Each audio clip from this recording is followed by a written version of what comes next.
안녕하세요. 자, 이번 시간에는 8장 취업을 위해서 결정해야 될 두 번째 거, 직무입니다. 많은 학생들이 직무가 뭔지를 잘 모르고 대학을 졸업하죠. 그런데 정말 업종 다음으로 중요한 것이 직무입니다. 왜냐하면은 여러분이나 상품을 구매해 쓰는 기업체에서 직무를 결정하고 그와 관련된 경험이나 아르바이트를 하면은 지원을 하라고 하니까요. 자, 설명을 드리겠습니다. 자, 핵심은 이겁니다. 아주 구체적인 목표점을 정했다면은 그 다음에는 직무를 정해라. 왜냐? 회사 내 수십 수백 가지 직무가 있으니까 너가 찍어서 이야기를 해주지 않으면 인사 담당자가 파악할 수는 없다. 본인 스스로 명확하게 밝혀야 되고 과거적이면은 관련된 경험이나 아르바이트를 많이 쌓아라. 그래야지만 우리 회사가 믿고 너를 장기 검소할 거라고 생각을 하고 뽑을 것이다. 자, 직무가 뭔지 하면요. 쉽게 말씀드리자면은 직업입니다. 직업. 사회에서 너 무슨 직업 하고 싶어? 물어봤을 때 전문 용어로 바꾸면은 너 무슨 직무를 하고 싶어라는 이야기입니다. 영어로 보면 그냥 아시겠지만 그냥 잡입니다. 잡. 영어로 번역하면은.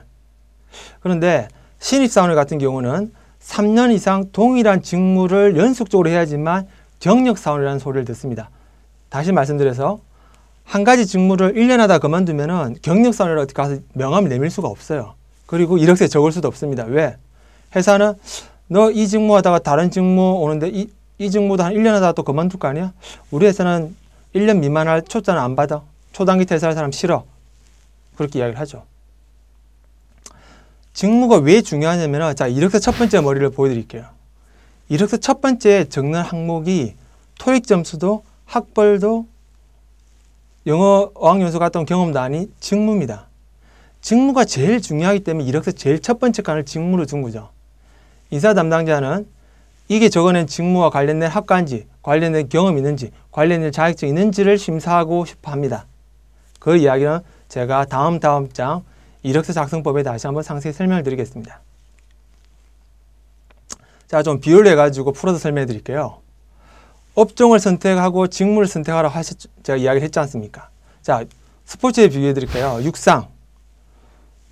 내가 육상을 좋아한다 한들 수많은 육상에 다 능력을 발휘할 수 없지 않습니까? 수영이라는 업종 안에도 디테일하게 들어가면은 자유형, 배영이 있죠.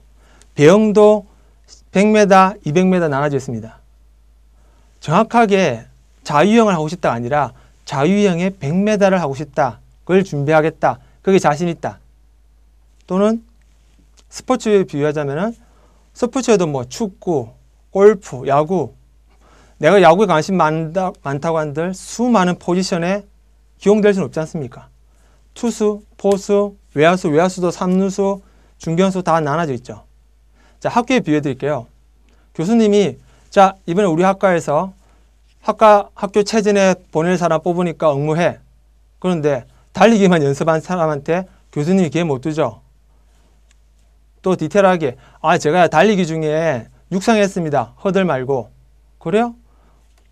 장거리, 단거리 뭐 하고 싶은데 그냥 육상요. 그러면은 교수님이 기회를 못 줍니다. 왜? 기회를 줘봤자 그 친구는 가가지고 꼴등할 것이 뻔하니까요. 만약에 제가요 육상 중에서 단거리 중에서도 400m 준비했습니다. 그래? 얼마나? 한 6개월 정도 준비했습니다. 그래, 그럼 일단 학교 체전에 나가봐.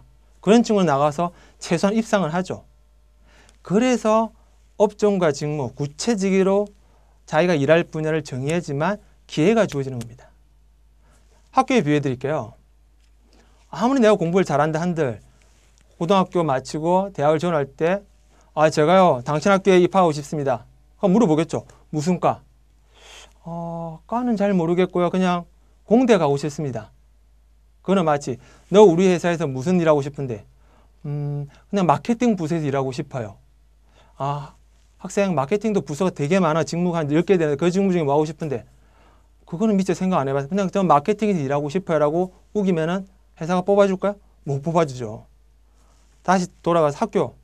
너 공대 학과가 10개나 되는데 그 중에서 뭐 하고 싶은데 그것까지는 생각 안 해봤어요. 그냥 저 공대에서 공부하고 싶습니다. 뽑아주세요. 아무리 이 친구가 수능 점수가 좋다고 한들 대학교에서 이 친구한테 입학 허가를 줄 수가 없습니다. 왜? 수많은 학과 중에서 임의로 집이었다가 한 6개월 다니다 마음에 안 든다고 전가해 줄 겁니까? 안 되죠. 그 친구가 만약에 마음에 안 든다고 하면 바꿀 수 있는 기회는 정말 힘들게 공부를 다시 해가지고 전가를 하든가 그 기회는 거의 없지만 아니면은 수능을 다시 봐가지고 다시 들어가는 거죠. 수능을 다시 본다고 하면 그 친구는 휴학을 하든가 잘퇴를 하죠. 그럼 학교도 손해지 않습니까?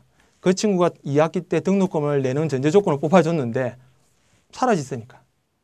그래서 어떤 분야든 취업이 됐든 운동이 됐든 학교가 됐든 구체적인 목표를 정하지 않은 사람한테는 어떤 누구도 기회를 줄 수가 없는 겁니다. 그런데 많은 학생들이 구체적인 업종도 그리고 구체적인 직무도 정하지 않은 상태에서 그냥 이름 들어본 대회에 출전을 하죠. 그냥 달리기만 열심히 하다가 졸업할 때쯤 그래 난 달리기 연습을 했으니까 보스턴 마라톤 대회, 동아 마라톤 대회 나가봐야지. 이름 들어본 회사에 지원하죠. 다 떨어집니다. 그래 놓고는 그러죠. 20군데나 지원했는데 왜 다 떨어지고 면접을 한두 군데밖에 못 보지? 그것도 듣다 보지도 못한 회사에서. 당연히 준비하는 친구가 떨어지는 건 당연한 겁니다. 제가 앞타임에 말씀드린 것처럼 기업체가 원하는 인재 조건의 첫 번째가 업종 결정, 두 번째가 직무입니다. 왜? 회사 내에는 수많은 직무가 있기 때문에 인사 담당자가 이력서나 자기소개서만 봐가지고는 100개, 80개 있는 직무 중에 어디다 배치를 하지만 이 친구가 열심히 그것도 5년, 10년 동안 일할지를 가늠할 수가 없는 거죠. 본인 스스로가 밝혀야 되는 겁니다. 자, 외국계 회사 인사 담당자가 밝히는 취업의 핵심 포인트, 직무 지식이 얼마나 있는지, 그것이 우리 지원하는 회사와 얼마나 연관이 있는지, 그걸 위해서 무엇을 준비했는지 다 모든 포인트가 직무입니다. 두산뿐만 아니라 요즘 대기업들 1차 면접이, 그러니까 서류를 통과하고 보는 1차 면접이 그냥 저희가 알고 있는 일반식 면접이 아니라 지원하는 직무와 관련된 프레젠테이션입니다. 한 20분 동안 준비하라고 시켜놓고 5분 동안 발표하라. 지원하는 직무에 실무 경험이 없으면, 최소한 인턴 경험이 없으면 그런 발표 자료를 만들 수가 없습니다. 그런데 대기업을 가고 싶다고 말하는 학생들이 프레젠테이션 준비도 안 하죠. 물론 직무도 결정을 안 하고. 그러면 서류 전형이 운 좋게 합격을 해도 1차 면접에서 아무것도 준비 못하고 떨어지는 겁니다. 기업체에서 직무를 그렇게 강조하는 이유는 많은 사람들이, 신입사원들이 회사를 들어가서 1년 안에 거의 30% 퇴사하기 때문입니다. 그 퇴사한 사람한테 물어보죠. 너 왜 퇴사해? 적성과 또는 배치받은 직무가 제가 생각했던 건 너무 많이 틀려서요. 그런데 역으로 말씀드리자면은 입사할 때부터 자기가 원하는 직무를 명확하게 모르고 두리뭉실하게 지원하고 그리고 운이 좋게 입사를 했지만 막상 다녀보니까 자기가 그냥 막연하게 생겼던 직무가 너무 많이 틀리니까 그만두는 겁니다. 그래서 회사가 인턴을 원한 겁니다. 여러분한테 적은 비용으로 일을, 노동력을 얻고자 인턴을 하는 게 아니라 너무나 초단기 퇴사한 사람이 많다 보니까 회사가 손실이 크죠. 제가 첫 번째 시간에 말씀드리지 않습니까? 회사가 신입사원을 써먹을 수 있을 만큼 교육시키는데 평균적으로 20개월 동안 6천만 원 이상이 든다고. 대기업은 3년 동안 1억이 듭니다. 그러다 보니까 이 친구를 얼마나 빨리 써먹을 수 있는지를 가늠하기 위해서 너가 지원하는 동종업종 또는 지원하는 직무와 관련된 인턴 경험이 있어? 동일한 인턴, 동일한 업종에 지원하면 견딜만 하니까 괜찮았으니까 지원하나 보다. 그래, 이 친구는 최소한 3년, 5년 이상 장기 근속하겠구만. 믿을만하네. 들어와봐. 면접 보자. 이렇게 하는 거죠. 자, 그러면은 내가 관심을 갖고 있는 업종, 분야에 어떤 직무가 있는지를 아셔야 되지 않습니까? 가장 손쉬운 방법은 대기업체에서 운영하고 있는 채용 포털 사이트에 들어가시는 겁니다. 웬만한 대기업에는 웬만한 분야를 다 사업을 하고 있지 않습니까? 예를 들어서 두산그룹에 있는 두산엔진 사이트 가보시면은 한 12개 되는 직무가 쫙 설명이 되어 있습니다. 이 직무에서 요구하는 능력, 자질, 비전, 그리고 그 회사에서 그 직무로 일하고 있는 실제 사원들의 하루 생활을 아침 몇 시에 출근해서 무슨 일을 하고 점심 전후로 무슨 일을 하고 퇴근 전후로 무슨 일을 하는지를 쭉 나와 있습니다. 이걸 보면서 좀 사전에 이 직무가 어떤 일을 할 거니까 생각을 해보고 오라고 이렇게 정보를 기업체에서 오픈하고 있는 겁니다.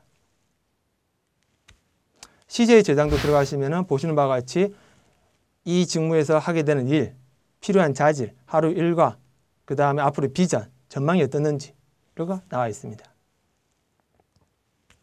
신세계 그룹에 속해 있는 신세계 백화점도 홈페이지 들어가시면은 보시는 바와 같이 4개 부서에 각각 한 10몇 개 정도의 직무가 소개되어 있습니다. 하나 클릭하시면은 자, 신세계 백화점에 있는 직무 중에서 매입 중에서도 여성복 매입은 이런 일을 합니다. 이런 직무입니다. 이런 하루 일과가 있습니다.